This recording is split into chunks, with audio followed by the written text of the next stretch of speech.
একবার ভাবুন তো, আপনার এলাকায় একটি হাতি ঢুকে পড়েছে। কেমন লাগবে তখন? পরিস্থিতি যতটা না রোমাঞ্চকর মনে হচ্ছে, তার চেয়ে বেশি ভয়ঙ্কর হতে চলেছে। আজকে আমি আপনাদের সঙ্গে শেয়ার করতে চলেছি জর্জ অরওয়েলের লেখা একটি বিখ্যাত গল্প, দ্য শুটিং অ্যান এলিফ্যান্ট। তাহলে শুরু করা যাক। গল্পটা শুরু হয়েছে একটা শহরের বর্ণনা দিয়ে। মৌলমেইন দক্ষিণ বার্মার একটি বড়সড় শহর। একে লোয়ার বার্মাও বলা হয়ে থাকে। সেখানে আমি অনেকের কাছে খারাপ ছিলাম। আমাকে তারা ঘৃণা করত। এক সময় এক ঘটনার জন্য আমার গুরুত্ব বেড়ে গেছে। আমি শহরের সাব ডিভিশন অফিসার ছিলাম। অনর্থক কিছু কর্মকাণ্ডের মধ্য দিয়ে ইউরোপিয়ানদের প্রতি বিদ্বেষ জন্মাচ্ছে।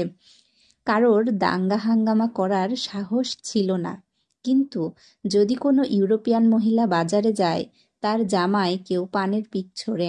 একজন পুলিশ অফিসার হিসেবে আমার এই ব্যাপারটা দেখার দায়িত্ব ছিল। যতটুকু সম্ভব শান্তিপূর্ণ অবস্থা বজায় রাখা যায়।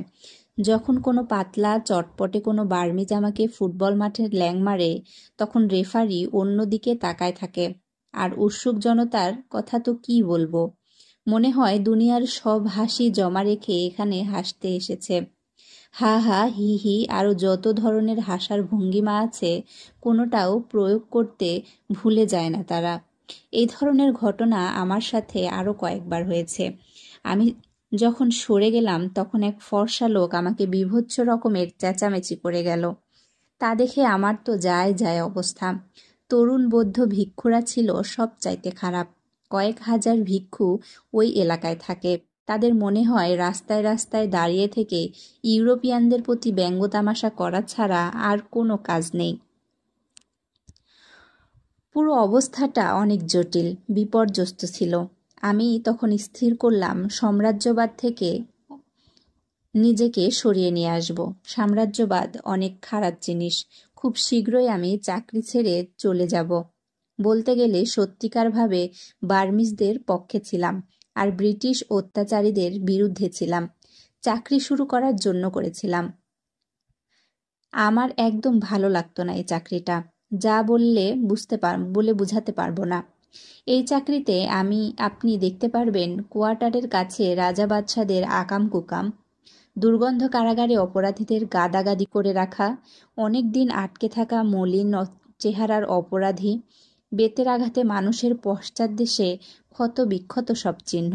সবকিছু মিলিয়ে নিজেকে অনেক অপরাধী মনে হচ্ছিল, কিন্তু আমার কিছুই করার ছিল না। আমি অল্প শিক্ষিত যুবক। ইংলিশম্যানরা আমাকে যা করতে দেয়, আমাকে নীরবে তাই করে যেতে হয়। এমনকি আমি নিজেও জানতাম না ব্রিটিশ রাজ্য নাকি মারা যাচ্ছে।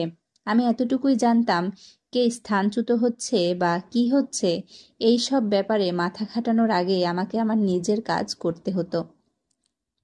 আমি এতটুকুই জানতাম আমার রাজার বিদ্রোহীদের আর আমার বিরুদ্ধে কিছু শত্রু আছে যারা আমার চাকরিটা কঠিন করে তুলছে। এই দুই জায়গায় আমার জীবন ফেঁসে গেছে।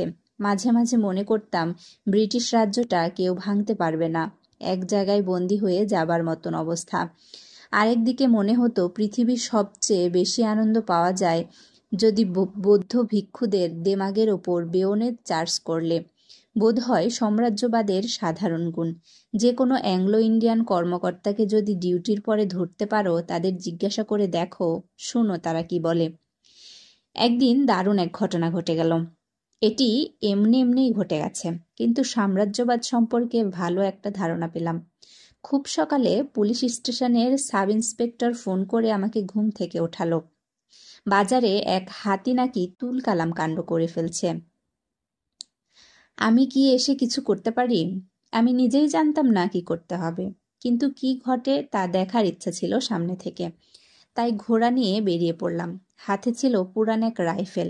হাতি মারার জন্য কিছুই না, কিন্তু এর শব্দটা ভয় লাগানোর জন্য যথেষ্ট হতে পারে।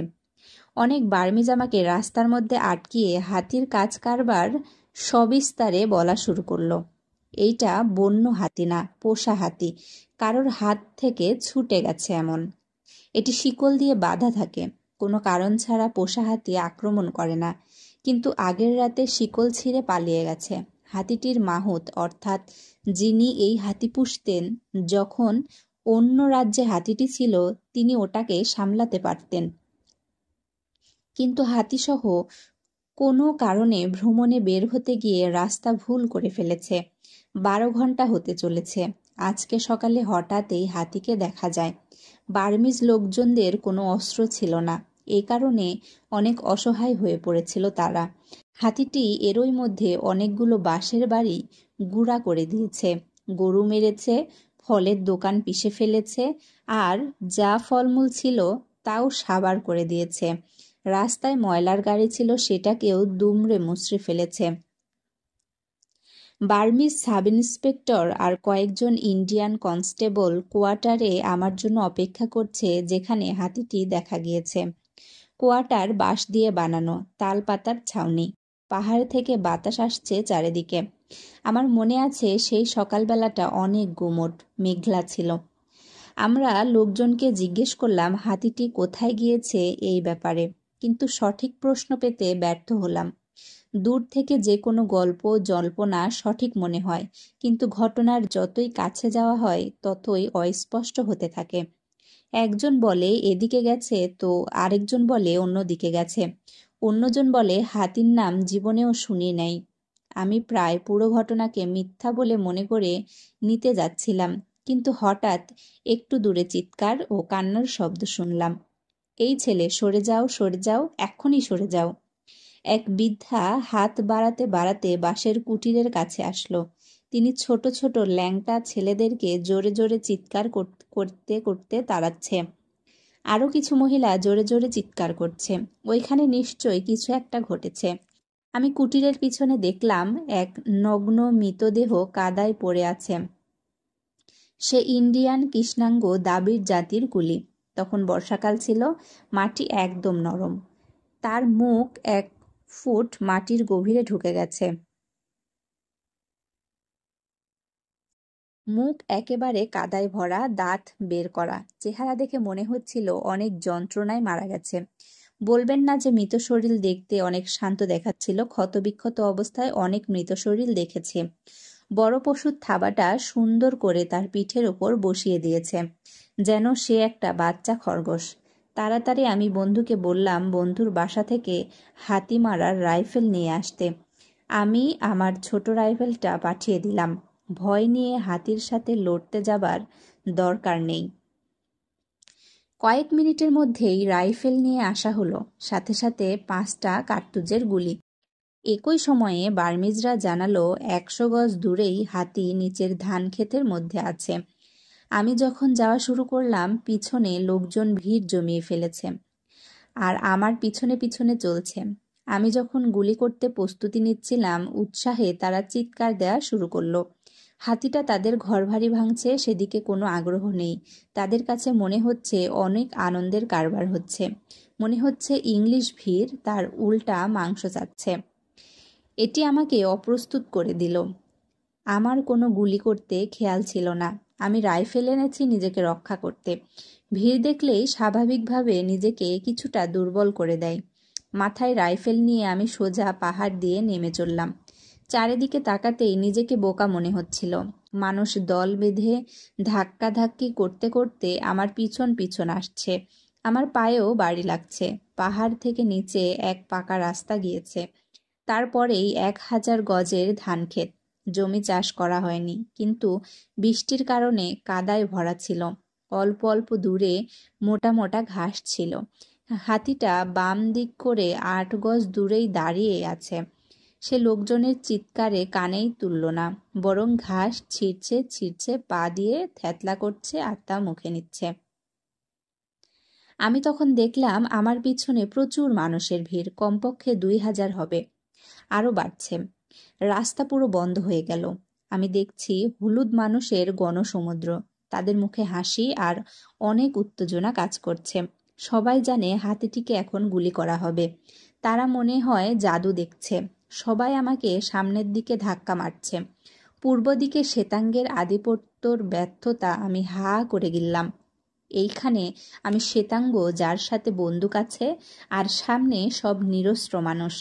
মনে হতে পারে ফিল্মের আসল নায়ক, কিন্তু বাস্তবে আমি অদ্ভুত পাপেট।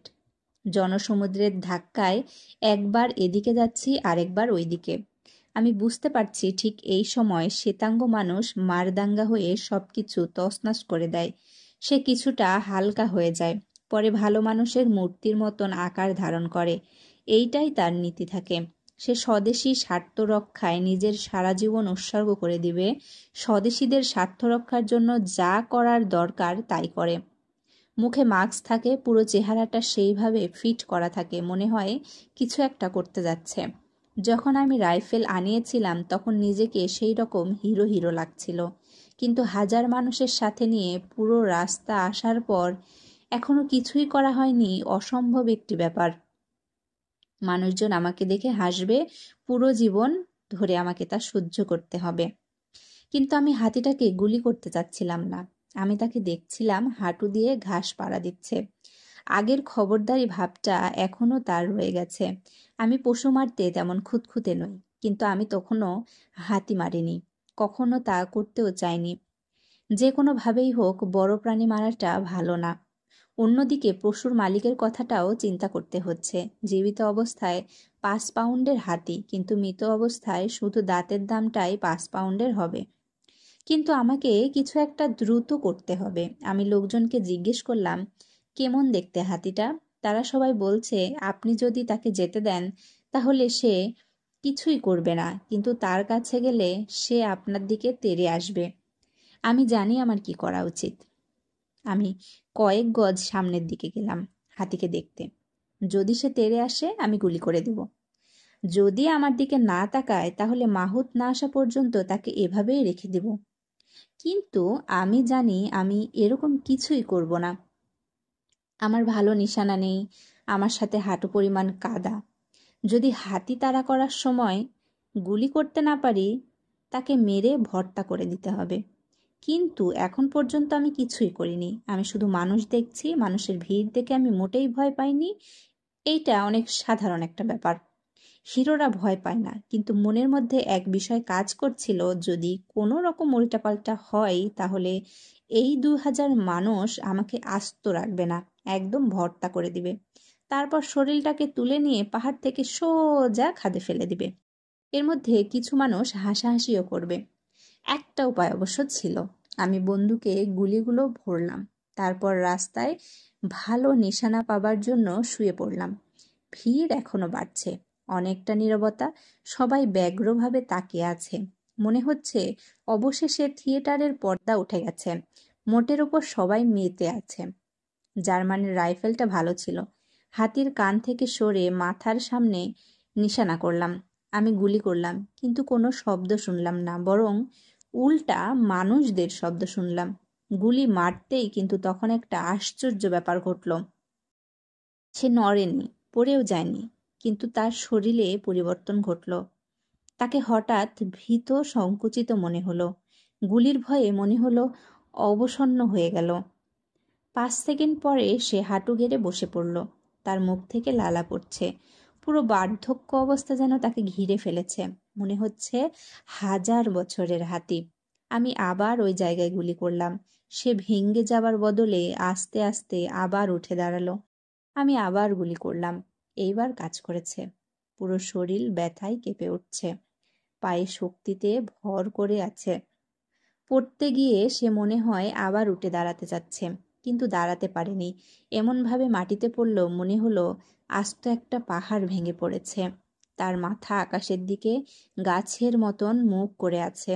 প্রথমবার এবং শেষবারের মতো সে ডাক দিয়ে উঠল। তার ডাকের শব্দে মনে হয় মাটি কেঁপে উঠবে। আমি উঠে দাঁড়ালাম। মানুষজন কাদামাটি পার করে আমার দিকে ছুটে আসছে। বোঝা যাচ্ছে হাতিটা এখনো মরেনি, শ্বাস নিচ্ছে এখনো, মুখ হা করে আছে। আমি কিছুক্ষণ অপেক্ষা করছিলাম তার মরার জন্য, কিন্তু তার শ্বাস বন্ধ হয়নি। আরও 2টা শ্যুট করলাম। রক্ত বেরিয়ে আসছে, কিন্তু সে মরছে না। আস্তে আস্তে সে মারা যাচ্ছে। অনেক দুনিয়ায় মনে হয় তাকে গুলি দিয়ে মারতে পারবে না। আমি ওইখানে ভয়ানক শব্দ শুনতে পাচ্ছি। বড় প্রাণীদের মৃত্যুটা অনেক ভয়ানক। পারছে না নড়তে, পারছে না মারা যেতে। আমি ছোট রাইফেল দিয়ে একটার পর একটা শ্যুট করতে থাকলাম। কোনো পরিবর্তন দেখতে পাচ্ছি না। পরে আমি আর দাঁড়িয়ে থাকতে পারলাম না, চলে গেলাম। পরে শুনেছি প্রাণীটি মারা যেতে আরও 1.5 ঘন্টা লেগেছে। বার্মিজরা বাটি ঝুড়ি নিয়ে দৌড়াদৌড়ি করতে থাকলো। আমি আগেই বলেছিলাম তার হাড্ডি ছাড়া কিছুই রাখেনি। তারপর হাতিকে গুলি করা নিয়ে অনেক ধরনের কথাবার্তা। মালিক অনেক রাগান্বিত ছিল, কিন্তু সে একা ইন্ডিয়ান, ওইখানে কিছু করতে পারেনি।